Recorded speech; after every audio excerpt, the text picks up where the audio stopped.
Hello students, हम आशा करते हैं कि आप लोग अपना सभी काम अपनी फेयर नोटबुक में कर रहे होंगे और साथ साथ इस लॉकडाउन का पालन भी कर रहे होंगे। हमने प्रीवियस वीडियो में किया था एक्सरसाइज 4.3 के हमने क्वेश्चन नंबर 1 किया था और उसके हमारे पास 4 पार्ट थे और उन 4 पार्ट्स में से मैंने आपको 2 पार्ट कराए थे और 2 पार्ट आपको मैंने खुद फेयर नोटबुक में करने के लिए दिए थे। वो जो 4 पार्ट थे वो हमने किस मेथड से किए थे? Bye quadratic formula. लेकिन स्टेटमेंट में वो bye completing the square method से करते थे। लेकिन जैसा भी सीबीएसई ने उस मेथड को अपने सिलेबस से हटा दिया था तो हमने उसको उन 4 पार्ट्स को bye completing the square method से ना करके हमने बाय क्वाड्रेटिक फॉर्मूला से किया था। तो अब हमारे पास आता है क्वेश्चन नंबर 2। देखते हैं क्या बोलता है। Find the roots of the quadratic equation given in question 1 की क्वेश्चन नंबर 1 में जितनी भी हमारे पास क्वाड्रेटिक इक्वेशंस गिवन है about by applying the quadratic formula, हमें उन सभी क्वाड्रेटिक इक्वेशंस को जो हमें क्वेश्चन नंबर 1 में गिवन है उनको हमें बाय क्वाड्रेटिक फॉर्मूला की हेल्प से करना है। अब इसने हमारे को ये बोल दिया कि भाई किस मेथड से करो? क्वाड्रेटिक फॉर्मूला की हेल्प से। लेकिन हमने अपने आप ही उन 4 पार्ट्स को किससे किया है? इसी क्वाड्रेटिक फॉर्मूला से किया है। तो ये क्वेश्चन हमने पहले ही कर चुके हैं। अब हमारे पास क्वेश्चन आता है 3rd। ओके, बोलता है find the roots of the following equations की हमारे पास फॉलोइंग इक्वेशन 2 इक्वेशन है। एक x minus 1/x is equal to 3 where x does not equal to 0 और सेकंड पार्ट है इसका 1/x plus 4 plus minus 1/x minus 7 is equal to 11/3 where x does not equal to -4 और 7। तो ये 2 part हैं हमारे पास। दोनों ही पार्ट आपको देखने में एक जैसे लग रहे होंगे तो हम एक पार्ट करते हैं और एक पार्ट को आप लोगों के लिए छोड़ देते हैं। इन दोनों का वर्किंग रूल हमारा सेम रहेगा। चलिए पार्ट 1 देखते हैं। तो ये हमारे पास पार्ट 1 की स्टेटमेंट है x minus 1/x is equal to 3। ये हमारे पास स्टेटमेंट है, इसको हमें सोल्व करना है। तो हमने क्या किया? नेक्स्ट स्टेप में x को x/1 और इसको हमने ऐसे लिख लिया 3 को 3/1, ये हमने ऐसे लिख लिया। फिर इसके बाद हमने यहाँ पे क्या किया? यहाँ हमने इसका एलसीएम लिया। एलसीएम भी कैसा? Both sided LCM. तो 1x और 1 इनका एलसीएम क्या आता है? x ही आता है। और ऊपर हमारे पास x की x के साथ मल्टीप्लाई हुई तो x² बन गया। x की हमारे पास x से हमने डिवाइड किया 1 आया, 1 को ऊपर मल्टीप्लाई कराया तो ये आ गया। ऐसे ही x को डिवाइड कराया 1 से x आया, उस x की 3 से मल्टीप्लाई कराया तो क्या आ गया? 3 आ गया। जैसे ही हम बोथ साइडेड एलसीएम लेते हैं तो हमें पता है नेक्स्ट स्टेप में एलसीएम को रिमूव कर देते हैं तो हमारे पास सिर्फ ये इसका न्यूमरेटर पार्ट बचता है। वो क्या है हमारे पास? x² minus 1 is equal to 3x। अब हम इस x वाले टर्म को भी उठा के लेफ्ट हैंड साइड में ले आए तो क्या बन गया हमारे पास? x² माइनस 3x और -1 इज इक्वल टू 0। तो अब ये हमारे पास स्टैंडर्ड क्वाड्रेटिक इक्वेशन आ चुकी है। अब इस स्टैंडर्ड क्वाड्रेटिक इक्वेशन को हम सोल्व कर सकते हैं किस फॉर्मूला से? By quadratic formula. तो हमने क्या किया? उसको कंपेयर कराया ax² plus bx plus c is equal to 0। जैसे ही हमने इसको कंपेयर कराया तो कंपेयर कराने के बाद हमें a, b और c 3 वैल्यूज मिल गई। वहां से a हमारे पास 1, b -3 एंड c -1। तो हमने ABC निकाल लिया। फिर उसके बाद हम निकालते हैं डिस्क्रिमिनेंट। डिस्क्रिमिनेंट हम कैसे निकालते हैं? b² minus 4ac। तो b² माइनस 4ac। देन हमने b, a और c की वैल्यू पुट की तो हमारे पास आ गया 13। तो d की वैल्यू कैसी आ गई हमारे पास? 13 and 13 is a positive number. अगर d हमारे पास पॉजिटिव आ गया मीन्स ग्रेटर देन 0 आ गया तो इसके रियल रूट्स हमारे एग्जिस्ट करेंगे। अब हमें उन रियल रूट्स को फाइंड आउट करना है किस मेथड की हेल्प से? By quadratic formula. तो हमने जैसे ही d निकाला d हमारे पास क्या आया? 13 आ गया। और उस क्वाड्रेटिक फॉर्मूला में हमारे को d का रूट निकालना पड़ता है मीन्स हमें square root of d find out करना होता है। तो हमने ऑलरेडी ऊपर ही रूट d फाइंड आउट किया तो रूट d हमारे पास क्या आ गया? रूट 13 आ गया। तो कुछ केसेस के अंदर जैसे ही हम रूट d को फाइंड आउट करेंगे तो ये हमारे पास एक सिंगल वैल्यू निकल के आएगा। इट मीन्स d हमारे पास किसी किसी केस के अंदर एक परफेक्ट स्क्वायर नंबर भी आ सकता है। अगर वो परफेक्ट स्क्वायर नंबर आएगा तो रूट डी उसका स्क्वायर रूट निकल जाएगा। बट यहाँ पे तो हमारे पास 13 है, जो नॉन परफेक्ट स्क्वायर नंबर है, तो रूट डी हमारे पास रूट 13 ही आएगा। तो अब इसके बाद हम करते हैं now roots of quadratic equation are, we know that minus B plus root D upon 2a, और सेकंड में हम प्लस के प्लेस पे माइनस रख देते हैं। फिर हमने क्या किया, b की वैल्यू रख दी, हमारे पास b की वैल्यू क्या आई थी, -3 आई थी। फिर a, फिर हमने क्या किया, a और d की वैल्यू रख दी। तो जैसे ही हमने वैल्यू रखी तो हमारे पास ये आ गया। फिर इसको हमने जरा सोल्व किया, माइनस इंटू माइनस क्या हो गया, प्लस हो गया, और ये हमारे पास रखे ही रहे। अब इसके बाद या तो हम इसको यहीं पे छोड़ सकते हैं इन दोनों को, या हम यहाँ पे एक काम और कर सकते हैं, इसको 3/2 प्लस रूट 13 अपॉन 2, या तो हम इनको यहीं पे छोड़ सकते हैं, या इसको इसके आगे एक स्टेप में जाके हम इसको ऐसे भी लिख सकते हैं, मीन्स 3/2 प्लस रूट 13/2। फिर इसको भी ऐसे ही लिखेंगे, 3/2 माइनस रूट 13/2।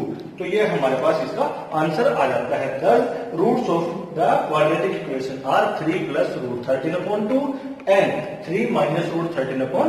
ये तो हमने कर लिया बच्चों इसका पार्ट नंबर 1।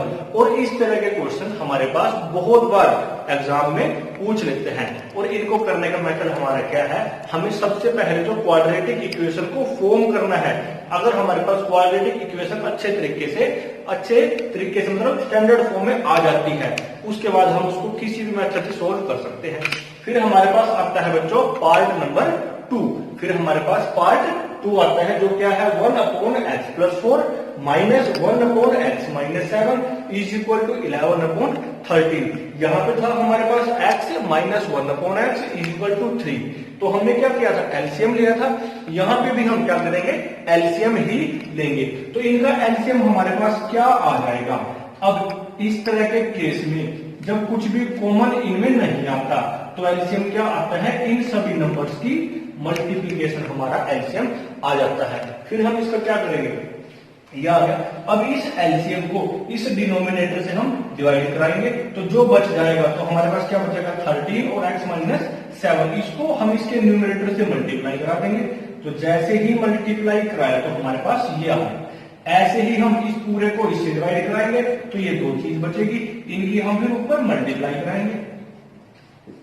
फिर यहां 30 से डिवाइड कराएंगे तो ये 2 बचेगी, इनकी हम ऊपर मल्टीप्लाई कराएंगे। तो अब हमने क्या किया, एलसीएम ले लिया। यहाँ पे जैसे ही हम बोथ साइडेड एलसीएम ले लेते हैं, फिर उसके बाद हम नेक्स्ट स्टेप में एलसीएम को रिमूव कर देते हैं।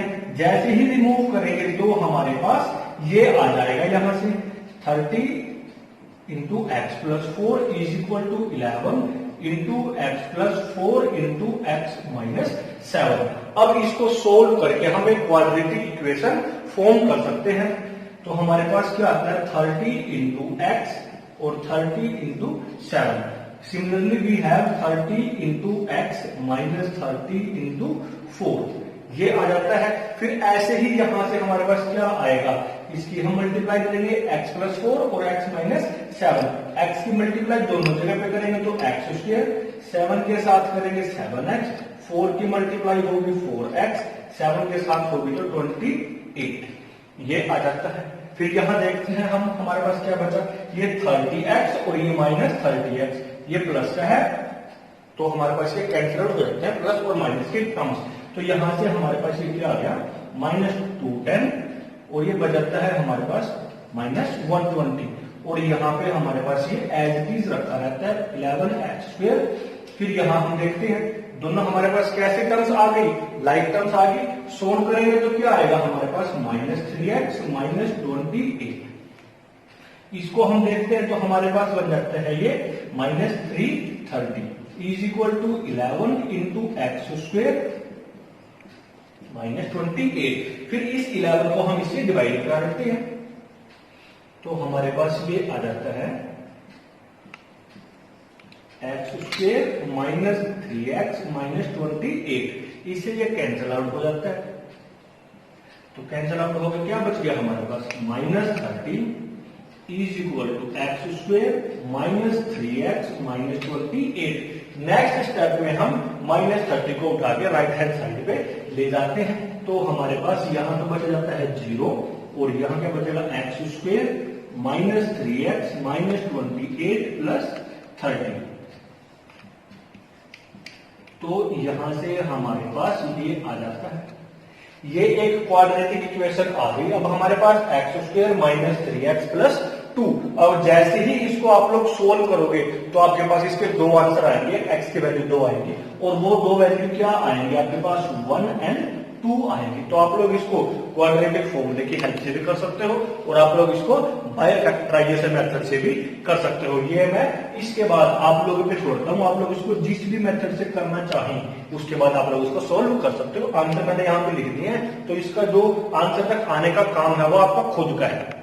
और हाँ बच्चों, कुछ बच्चे ऐसे बोलते हैं कि सर हमारे सेक्शन में तो फर्स्ट चैप्टर स्टार्ट हुआ है, सेकंड स्टार्ट हुआ है और कुछ में थर्ड चैप्टर स्टार्ट हुआ है। तो बच्चों इसी डिफिकल्टी को रिमूव करने के लिए हमने एक अलग चैप्टर ही स्टार्ट किया है कि भाई ABC 3 के 3 सेक्शन का हमारे पास जो भी काम स्टार्ट होगा एक नए सिरे से काम स्टार्ट होगा, क्योंकि इसको आप सभी को अपने क्लास वर्क के अकॉर्डिंग नहीं करना है। अभी जो हम काम करा रहे हैं वो A, B और C 3 के 3 सेक्शंस के लिए कॉमन वर्क है, इसलिए आपको चैप्टर 4 ही स्टार्ट करना है।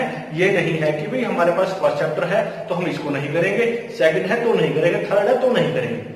अलग अलग सेक्शंस में अलग अलग चैप्टर स्टार्ट हुए थे, उन सभी को हम एक साथ 3 चैप्टर नहीं करा सकते, लेकिन हमने एक ऐसा कॉमन चैप्टर लिया जो सभी बच्चे कर सकते हैं। इसलिए आपको ये सारा अपनी फेयर नोटबुक में करना है और चैप्टर 4 से ही स्टार्ट करना है। Now students, we have question number 4 which states that the sum of the reciprocals of Rahman's age 3 years ago and 5 years from now is 1/3. What it means? We have to sum the ages of Rahman before 3 years and after 5 years. हमें क्या करना है, रहमान की as 3 साल पहले और 5 साल के बाद जो भी उसकी एज थी उनका रेसिप्रोकल करना है और उसको सम करना है।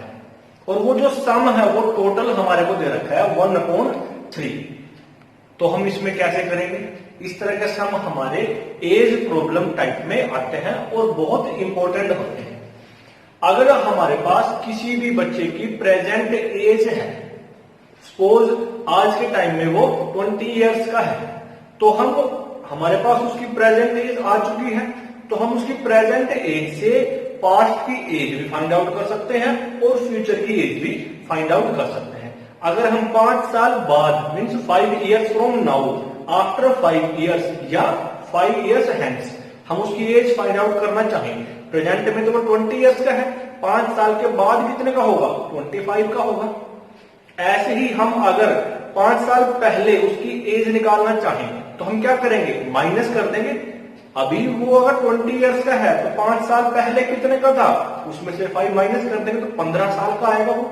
इट मीन्स अगर हमारे पास प्रेजेंट एज होती है तो हम पास्ट की एज भी निकाल सकते हैं और फ्यूचर की एज भी निकाल सकते हैं। तो इस क्वेश्चन को भी हम ऐसे ही करेंगे। हमारे पास प्रेजेंट एज नहीं है तो हम क्या करेंगे, इसमें रहमान की प्रेजेंट एज को लेट कर लेते हैं। और कितना लेट कर लेते हैं, एक्स वाई जेड कोई भी एक वेरिएबल हम ट्रीट कर लेते हैं। तो let present age of Rahman is equal to X years. तो हमने कितनी एज लेट कर ली रहमान की, प्रेजेंट एक्स ईयर्स। अब कितने ईयर एगो की बात करता है वो 3 इयर्स एगो, तो 3 साल पहले उसकी एज क्या होगी, इस जितनी प्रेजेंट में है उससे 3 साल कम होगी। तो हमने बिफोर 3 इयर्स रहमान एज जितनी प्रेजेंट में है उसमें से 3 साल माइनस कर दिया और पूछता है एंड 5 इयर्स फ्रॉम नाउ, अब से 5 साल बाद कितनी होगी, ज्यादा होगी। तो हम आफ्टर के लिए क्या करते हैं, प्लस करते हैं। तो हमने निकाल दिया after 5 years Rahman age is X plus 5। ये हम कब निकाल पाए, जब हमारे पास रहमान की प्रेजेंट एज थी और प्रेजेंट एज को हमने एक्स लेट किया था। अब हमारे पास उसकी प्रेजेंट की एज भी है, हमारे पास पास्ट की एज भी है और फ्यूचर की एज भी है। अब जो दो एज है उनका रेसिप्रोकल करना है। रेसिप्रोकल कर देंगे हम और फिर उसका सम कर लेना है। वो जो सम आया वो सम कितना है 1/3 के इक्वल पुट कर देना है। फिर उसको सोल्व करेंगे, हमारे पास क्वाड्रेटिक इक्वेशन आएगी, वहां से x की वैल्यू आएगी। फिर देखते हैं क्या होगा। ये हमारे पास 3 इयर्स बिफोर एज है और ये 5 इयर्स हेंस एज है। इनका रेसिप्रोकल करो क्योंकि स्टेटमेंट में बोलता है सम करना है। ये कर दिया सम हमने, किसका, उनके रेसिप्रोकल्स का। रेसिप्रोकल्स किस किस के करने हैं, 3 साल पहले और 5 साल के बाद। 3 साल पहले ये है, इसका रेसिप्रोकल करो, 5 साल के बाद ये है, इसका रेसिप्रोकल करो, फिर उनका सम करो। उसको इज इक्वल टू कितना है हमारे पास 1/3 है, तो 1/3 के इक्वल रख दो, तो हमने यहां पर रख दिया। फिर अब ये स्टेटमेंट हमारे पास क्वेश्चन नंबर 3 की तरह बन चुकी है। वहां हमने एलसीएम लेके उसको सोल्व किया था, यहां भी हम एलसीएम लेंगे, तो एलसीएम क्या आ जाएगा 3 × x - 3 × x + 5, ये हमारा एलसीएम आ गया। अब इस एलसीएम को हम किस डिनोमिनेटर से डिवाइड करेंगे, तो ये 2 चीज बचेगी, इनको हमने ऊपर रख दिया। फिर इससे डिवाइड करेंगे तो ये 2 चीज बचेगी, इसको ऊपर रख दिया। फिर 3 से डिवाइड करेंगे तो ये 2 बचेगी, इनको ऊपर रख दिया। नेक्स्ट स्टेप में एलसीएम को हम रिमूव कर देते हैं, तो हमारे पास सिर्फ इसका न्यूमरेटर बचता है, तो हमने उस न्यूमरेटर को यहाँ पे लिख दिया, ये लिख दिया हमने न्यूमरेटर को। अब इसकी मल्टीप्लाई कराई हमने 3 की x के साथ, 3 की 5 की, ऐसे ही कंप्लीट मल्टीप्लाई करा ली हमने। फिर क्या किया, इसको हमने सिंप्लीफाई किया, सबको हम एक साइड में लेके चले गए और जो हमारे पास लाइक टर्म्स थी उन लाइक टर्म्स में एडिशन सब्ट्रैक्शन हमने कर ली। तो उसको पूरा सिंप्लीफाई करने के बाद हमारे पास ये आ जाता है 0 = x² - 4x - 21। इसको हमने ऊपर वहां पे लिख दिया, क्या x² - 4x - 21 = 0। अब ये हमारे पास एक स्टैंडर्ड क्वाड्रेटिक इक्वेशन आ चुकी है। अगर स्टैंडर्ड क्वाड्रेटिक इक्वेशन आ चुकी है तो हम इसको सोल्व करेंगे। जैसे ही सोल्व करेंगे हमारे पास x की वैल्यूज आएंगी। इसको मैंने कैसे सोल्व किया, इसको मैंने बाय फैक्टराइजेशन मेथड से सोल्व किया।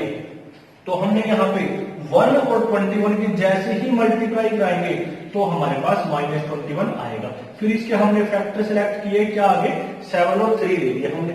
सब्ट्रैक्ट करने के बाद क्या चाहिए, -4 चाहिए, तो हमने इसको माइनस का रख दिया और इसको प्लस का रख दिया। कॉमन लिया, हमारे पास ये आ गया, 2 फैक्टर आ गए। फिर आइदर फर्स्ट इज 0 और second is 0। If first is 0 then x = 7, if second is 0 then x = -3। हम यहाँ पे इजीली देख सकते हैं कि एक वैल्यू तो हमारे पास पॉजिटिव आई है और दूसरी माइनस की आई है, और वो वैल्यू किसकी आई है, x की आई है।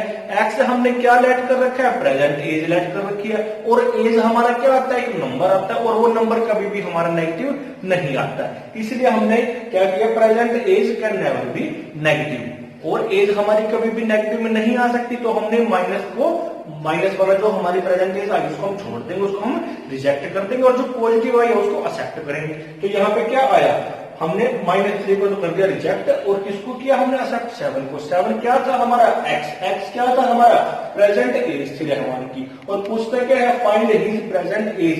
हिज मीन्स जो क्वेश्चन में, कौन है क्वेश्चन में, रहमान है, तो रहमान की प्रेजेंट एज क्या आ चुकी है हमारे पास, 7 years. Now students, we will do question number 5, which states that in a class test, the sum of Shefali's marks in maths and English is 30. कि किसी भी क्लास टेस्ट में, क्लास के अंदर बच्चे होते हैं, तो यहां पे भी एक बच्चा है, उसका नाम है शेफाली। उसने मैथ्स और इंग्लिश के 2 टेस्ट दिए, उनमें कोई ना कोई मार्क्स आए होंगे, अगर टेस्ट देते हैं तो उसके टोटल मार्क्स कितने आए, 30 आए। अब ना तो हमें उसके मैथमेटिक्स के मार्क्स पता और ना ही हमें उसके इंग्लिश के मार्क्स पता, बट उनका टोटल पता है कि 30 है हमारे पास। अगर हमें कहीं ना कहीं से शेफाली के मैथमेटिक्स के मार्क्स पता लग जाएंगे, तो हम 30 में से मैथ के मार्क्स को माइनस करके इंग्लिश के मार्क्स निकाल सकते हैं, या हमें कहीं से इंग्लिश के जो भी मार्क्स आए हैं उसके वो पता लग जाएंगे, तो 30 में से माइनस करके हम उसके मैथमेटिक्स के मार्क्स निकाल सकते हैं।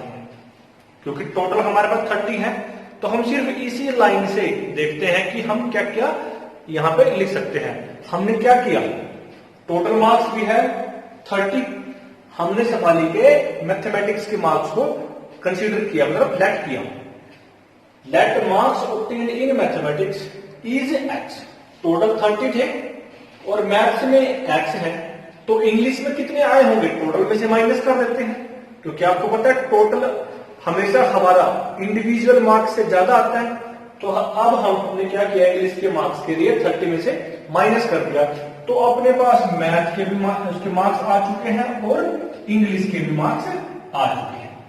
अब नेक्स्ट लाइन में क्या बोलता है, हैड शी गोट, अगर उसको मिलते 2 marks more in maths, math में उसको 2 नंबर ज्यादा मिलते। पहले एक्स थे, अगर 2 नंबर ज्यादा मिलते तो x + 2 हो जाते। And 3 marks less in English, और इंग्लिश में 3 नंबर कम मिलते। पहले कितने थे 30 - x, इसमें से 3 और कम मिलते तो -3 करेंगे, तो 30 - x -3, इट मीन्स 27 - x भी है। The product of their marks would have been 210, मतलब क्या बोल गया इसने कि अगर शेफाली को मैथ में 2 नंबर ज्यादा और इंग्लिश में 3 नंबर कम मिलते, जो पहले उसके नंबर आए होंगे उनमें, तो दोनों का जो सम, उनका जो प्रोडक्ट बन जाता है वो प्रोडक्ट बनता है 210। तो हम ATQ बनाने के लिए क्या करेंगे, हमने मैथ्स के मार्क्स में 2 प्लस कर दिया और इंग्लिश के मार्क्स में 3 माइनस किया। तो जो मार्क्स आए उनका हमने प्रोडक्ट निकाल दिया और उस प्रोडक्ट को 210 के इक्वेट करा दिया। तो हमने क्या किया, x + 2, अब हमें पता लग गया ये x + 2 कैसे आया, क्योंकि स्टेटमेंट में बोल दिया उसने कि अगर 2 नंबर ज्यादा मिलते, हमने मान लिया मिल गए 2 नंबर ज्यादा, और इंग्लिश में 3 नंबर कम मिलते, तो हमने 3 कम के लिए क्या करते हैं, माइनस करते हैं। तो जो ये 2 नंबर आए इनका प्रोडक्ट कितना है हमारे पास, 210। अब ये हमारे पास ATQ अच्छे तरीके से लिखी जा चुकी है। अगर आपको ATQ ही नहीं लिखी गई आपसे अच्छे तरीके से, तो आप सम को नहीं कर सकते। तो अब हम क्या करेंगे, इसको सोल्व करते हैं। 30 - 3 27 बन जाता है। फिर इसके बाद हमने क्या किया, इसकी मल्टीप्लीकेशन की और उसको थोड़ा सिंप्लीफाई किया, लाइक टर्म्स को प्लस माइनस किया, जैसे आप सभी को आता ही है करना। तो हमारे पास क्वाड्रेटिक इक्वेशन बन जाती है यहाँ पे, विच इज x² - 25x + 156 = 0। अब इस क्वाड्रेटिक इक्वेशन को हमें सोल्व करना है। हम इसको बाय फैक्टराइजेशन मेथड और बाय क्वाड्रेटिक फॉर्मूला, दोनों में से किसी भी मेथड से सोल्व कर सकते हैं। तो हमने क्या किया, हम इसको बाय क्वाड्रेटिक फॉर्मूला से सोल्व करना चाहेंगे। उसके लिए हम d निकालते हैं। d कैसे निकलता है, b² - 4ac करके निकलता है। और abc कहां से आते हैं, जब हम उस गिवन क्वाड्रेटिक इक्वेशन को कंपेयर कराते हैं standard quadratic equation, which is ax² + bx + c = 0। तो बच्चों मैंने यहां पे इसको डायरेक्ट किया, लेकिन आपको डायरेक्ट नहीं करना है। आपको इसके अंदर इसको पहले लिखना है, we compare this quadratic equation with standard quadratic equation ax² + bx + c = 0। Then we get a = 1, which is coefficient of x², b = -25, which is coefficient of x, and c = 156, which is constant term. Then you get d, which is b² - 4ac. After putting the values of abc in d, we have d = 1. Now we calculate root d, क्योंकि हमें इसकी यहाँ पे जरूरत पड़ती है, तो हमने इसका साथ ही रूट d मतलब स्क्वायर रूट ऑफ d निकाल दिया। अगर d हमारा 1 आता है तो स्क्वायर रूट ऑफ d भी कितना आएगा, वो भी हमारा 1 आएगा। अब d हमने फाइंड आउट किया, अब हम इसके रूट्स फाइंड आउट करते हैं by quadratic formula. Now roots of quadratic equation are -b + √d/2a, and second one is -b -√d/2a। अगर आपको बेटा ये फॉर्मूला नहीं आता है तो आप सम नहीं कर सकते हैं। तो आपको सबसे पहले क्वाड्रेटिक फॉर्मूला के अंदर इन 2 चीज को याद करना है। ये बिल्कुल सिंपल ही है, बस यहाँ पे प्लस आता है और यहाँ माइनस आता है। आप इन दोनों को कंबाइन करके ऐसे भी बोल सकते हैं, -b + √d/2a। फिर उसके बाद हमने a, b और d की वैल्यू पुट की, यहाँ पे भी हमने पुट की। जैसे ही पुट की थोड़ा सिंप्लीफाई किया तो हमारे पास 2 वैल्यूज आती हैं, 13 एंड 12। वो दोनों ही value, both values of x are positive. अगर दोनों वैल्यू पॉजिटिव आती है तो हम किसी को रिजेक्ट नहीं कर सकते।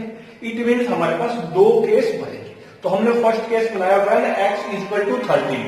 अगर x की वैल्यू 13 आती है तो x जो हमने सपोज किया था वो क्या था हमारे पास, marks obtain in it means marks obtain in mathematics is equal to 30।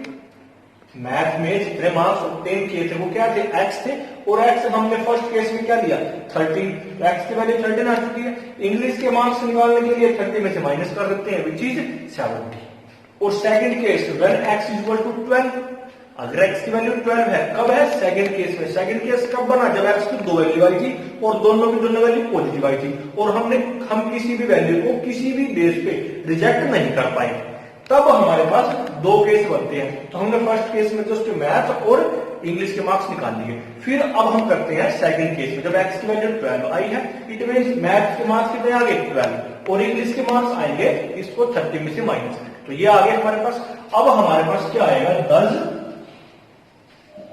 Marks obtained in mathematics and English. अब दो तरह के मार्क्स आ गए हमारे पास। Marks obtained in mathematics and English are either 13 and 17 और 12 एंड 18। अब हमारे पास दो तरह से मार्क्स सफली अपने मैथ और इंग्लिश में उसको मिल सकते हैं जो इस कंडीशन को सेटिस्फाई करेंगे। तो फर्स्ट क्या है, 13 और 17 मिले, सेकंड केस में 12 और 18 मिले। तो आपको बच्चों ये सारे सब अपने फेयर नोटबुक में करने हैं।